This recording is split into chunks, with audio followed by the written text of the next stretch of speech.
In this video, we're going to talk about our exercises from section 1.4 of the Apex Pre-Calculus textbook.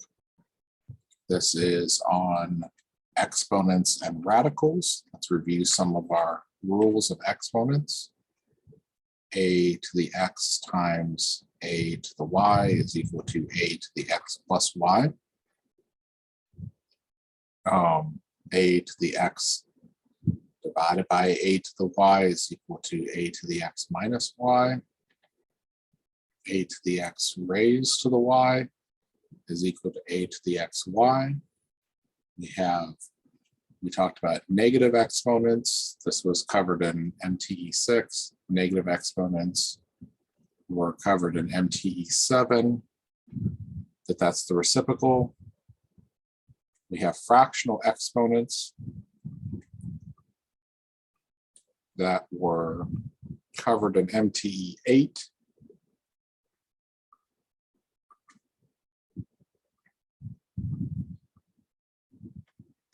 We also learned that anything to the 0 power is equal to 1 as long as that anything is not 0, and anything to the first power is itself always all the time, even if a is 0.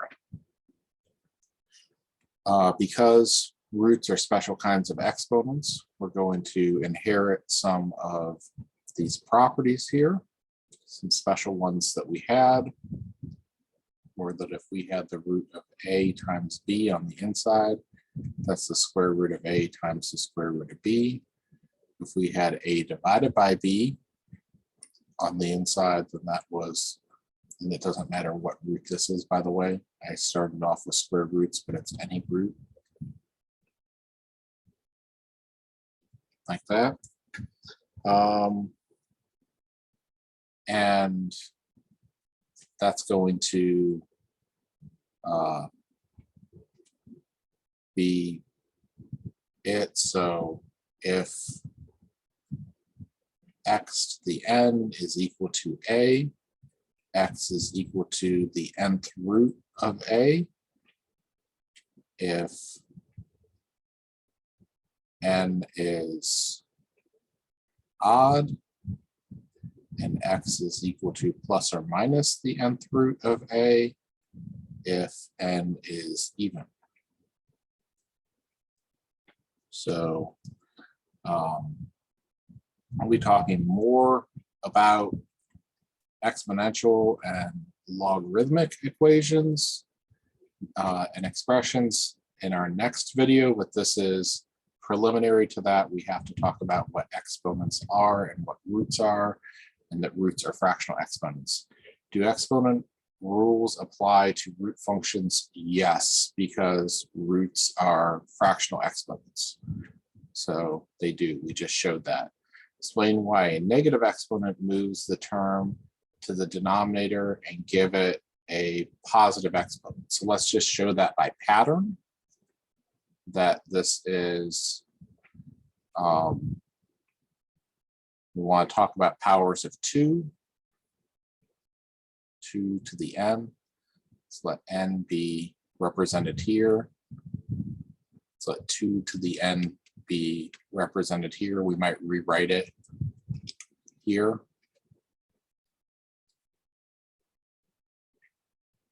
So let's start off with down here, 2 to the first power is going to be 2. We said anything to the first power is itself. This is 2 to the first power.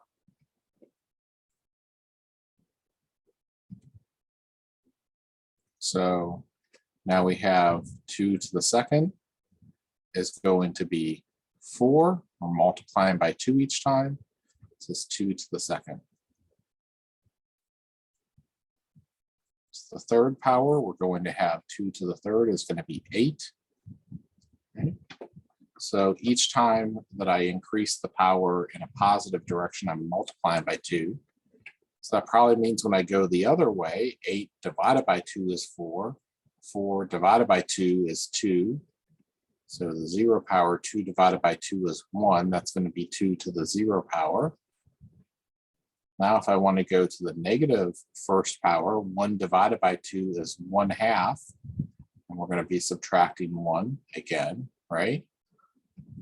This is going to be 1/2 of a 1/2 is going to be 1/4. That's 2 to the negative second. Do you see it? That this is going to be the same thing as 1/2 squared.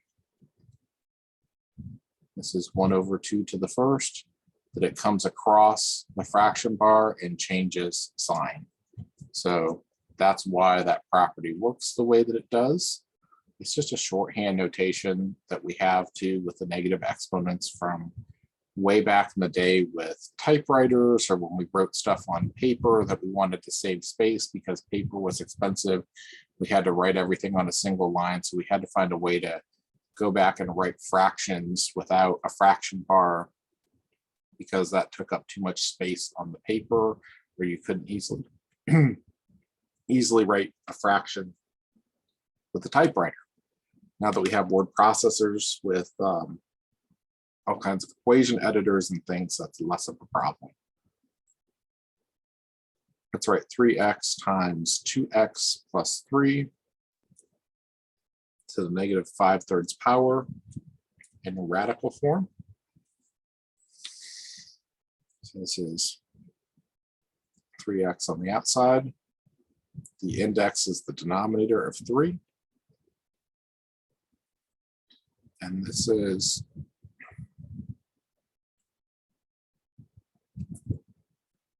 still to the negative 5th. So that's going to come to the denominator.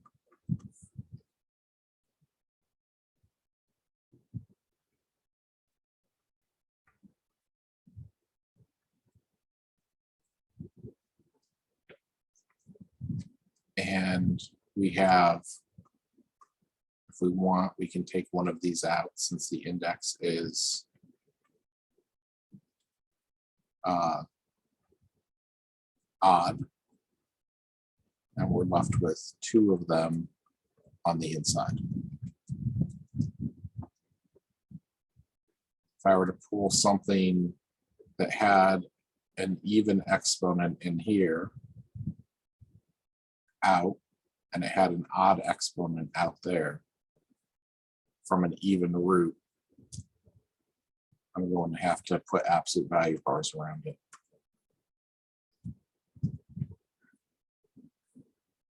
Oh, this is an exponential form. This is in radical form. They're the same thing. I'm sorry, I thought it asked me to rewrite it. We're going to write and rewrite in our next problems. So we're going to take 8x sub 1 minus 5x sub 2 plus 11, all raised to the negative 1/3 power. We're going to write it in without using exponents.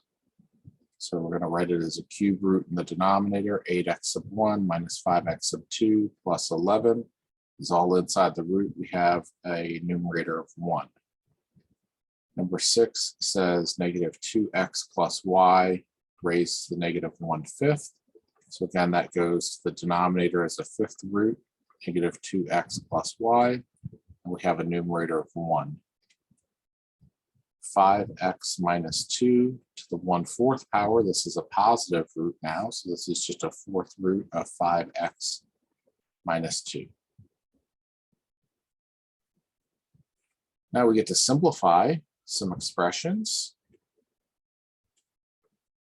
Going to square this, so this is the square root of x squared plus 2 times root x times 1 over root x plus 1 over root x quantity squared. This is going to be x plus, this is going to cancel, 2 plus 1 over x. Wants me to rewrite it without using radicals. There are no radicals there, so I'm done.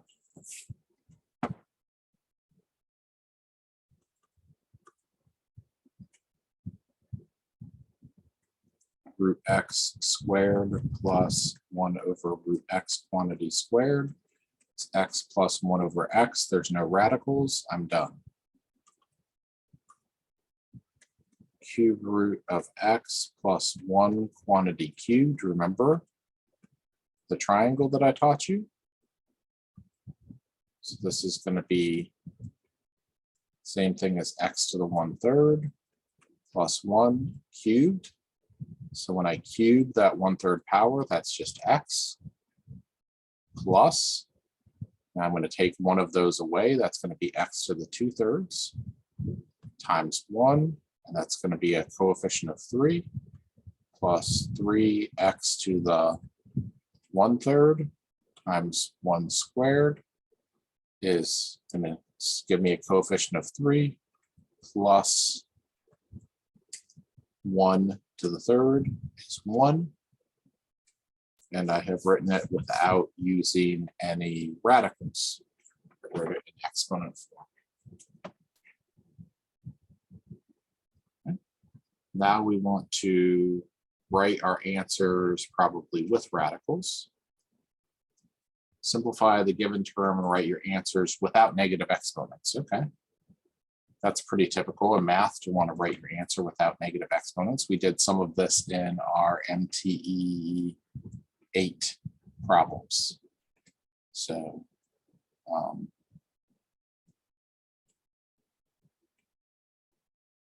think we also did some of this in our MTE 6 problems.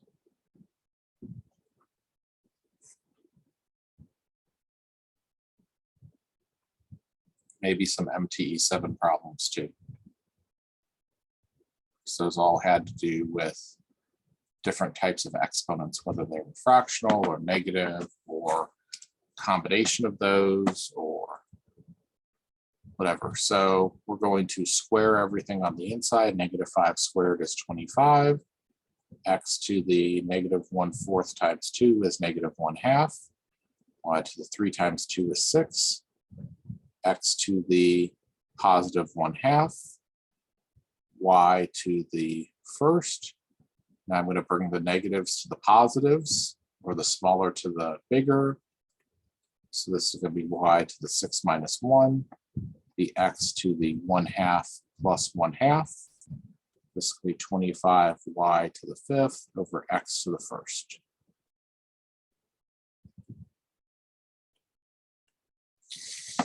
Number 12 says -2x to the 2/3 y squared over x to the -2nd, y to the 1/2, all raised to the 6th.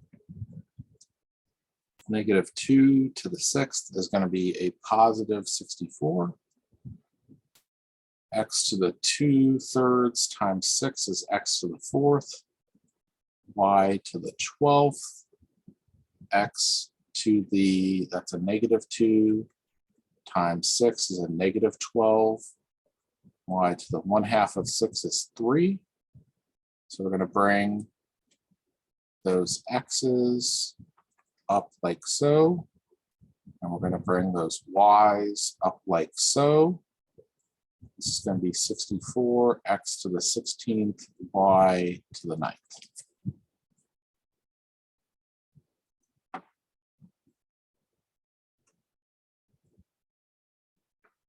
We have -3 s squared, no, s to the 2/3, t squared over 4s to the 3rd, t to the 5/3, raised to the 3rd power. -3 to the 3rd is a -27.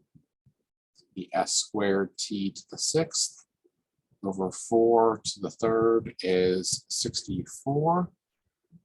S to the 9th, t to the 5th. So we're going to, there's no common factors here between 3 and 4. -27, 64, s to the 9 minus 2, t to the 6 minus 5, -27t over 64s to the 7th. Right along to number 14.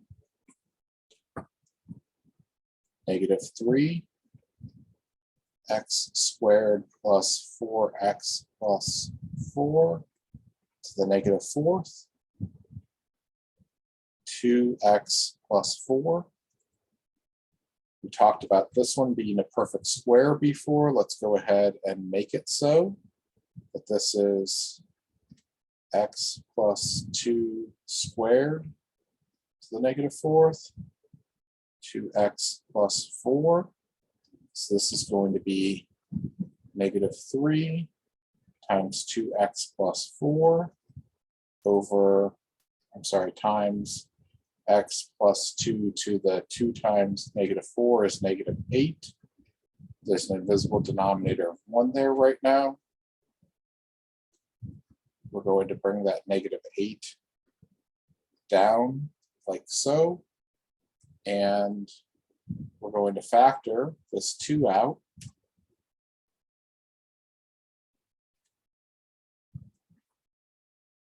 And cancel one of them. That's going to give us negative 6 over x plus 2 to the 7th.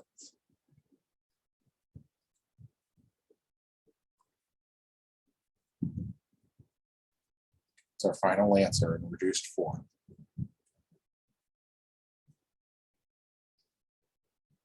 One third of x to the 4th raised to the negative 2/3 times 4x to the 3rd. We're going to give me 1/3 x to the negative 8/3. I'm going to go ahead and do that 4 out there right now. X to the 3 over 1, I'm going to write as 9/3. So this is going to be 4/3 x to the 9/3 minus 8/3, because I'm adding unlike signs, I'm subtracting. This will be 4/3 x to the 1/3.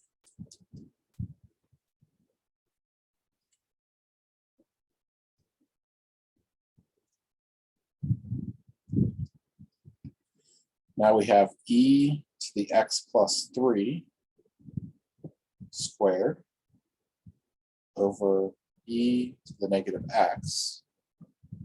So that's going to give me e to the 2x plus 6 divided by e to the negative x. When I bring the e to the negative x up, it's going to be e to the 2x plus 6 times e to the x.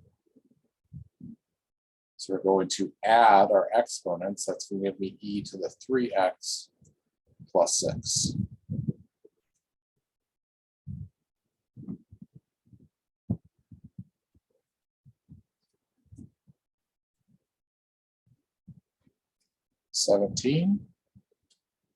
Says e to the x squared minus 1 over e to the x plus 1. This is going to be e to the x squared minus 1 minus x plus 1.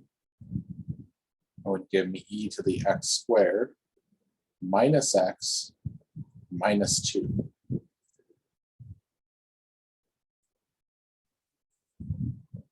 It may help me to factor that, probably not, but it might, for me to call that e to the x minus 2 times x plus 1. I need to figure out what that is. It might be easier for me to do this multiplication than for me to do this squaring.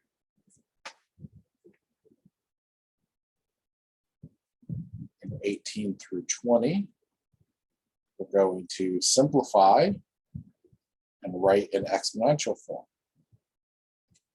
4x minus 1 divided by the cube root of 3x plus 2 squared. We're going to rationalize our denominators in this section because that's what's proper to do. You don't leave a root in the denominator. So we already have 2 of these. We want to get rid of it. So we're going to multiply by the cube root of 3x plus 2 over the cube root of 3x plus 2. That gives us a denominator that's rational, 3x plus 2, and 4x minus 1 times the cube root of 3x plus 2. They wanted us to write it in exponential form. So actually, let me back up, because exponential form doesn't really care about whether it's positive or negative exponents. So this is 4x minus 1 times 3x plus 2 to the negative 2/3 power. Because this is negative, since it's in the denominator, 2 is the inner power, 3 is the outer index. We have the cube root of e to the 4 theta minus 6, then a y squared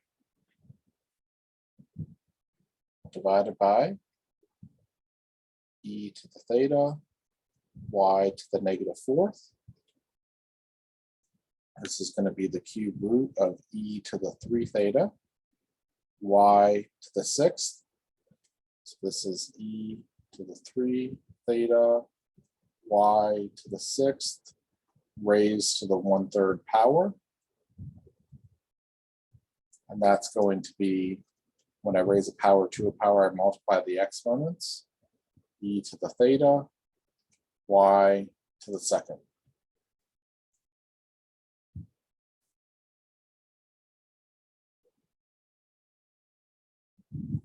Number 20.